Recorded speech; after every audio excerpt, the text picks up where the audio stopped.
This one simple analogy helped me to understand why the addition of an inert gas has no impact on the position of an equilibrium. Now remember, in previous videos, we've talked about how changes in concentration, temperature, and pressure impact a closed system at equilibrium, according to LCP, which leaves us inert gases to go through today. I'm sure you've heard that unlike changes to other factors like concentration, temperature, or pressure, the addition of an inert gas would not alter or disturb the equilibrium. It can, however, delay the attainment of the equilibrium. But why is this? I'll start with the scientific explanation, but stay till the end to hear an analogy which will make it crystal clear.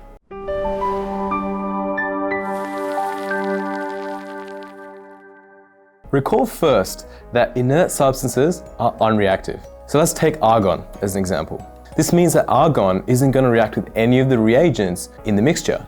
Great. Now that we've established that, let's go over a principle which underpins this entire concept. And this is the difference between total pressure and partial pressure. Let's say we have a mixture containing gases A, B, and C. The total pressure of a mixture of gases can be defined as the sum of the pressures of each individual gas. This is just Dalton's law. Now, in contrast, the partial pressure of a gas is the notional pressure of that constituent gas if it alone occupied the entire volume of the original mixture. Let's break that down.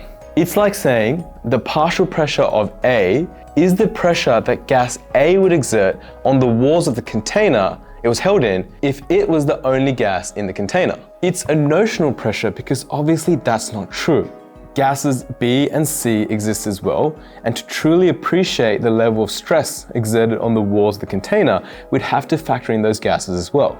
So what's the relevance of all of this? When an inert gas is added, the total pressure does increase, but the partial pressures of the substances that are reacting remain unchanged. This is super important because previously we learned that changes in pressure do change the position of the equilibrium. But an important caveat to that is that it has to be the pressure of a substance that's actually involved in the reaction. So when we're talking about inert gases being added to a system, really they have no impact on the final equilibrium position, other than to delay the equilibrium being established in the first place. This is kind of hard to appreciate, isn't it? Let's go through this with a cool little analogy. Say you're a farmer and you have foxes and chickens in an enclosed space.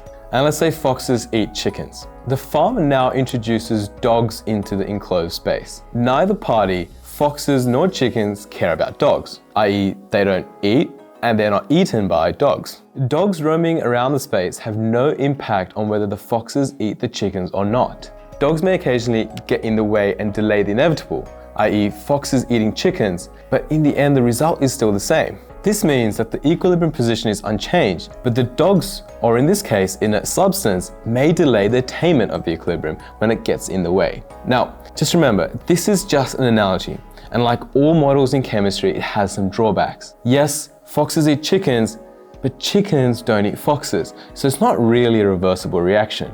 It's here to make a harder concept more tangible, and it does exactly that. So by all means, share this video with your friends or explain this concept just the same. But don't be writing about foxes and chickens in the exam. Stick to Dalton's law and the concept of partial pressures. See you in the next one.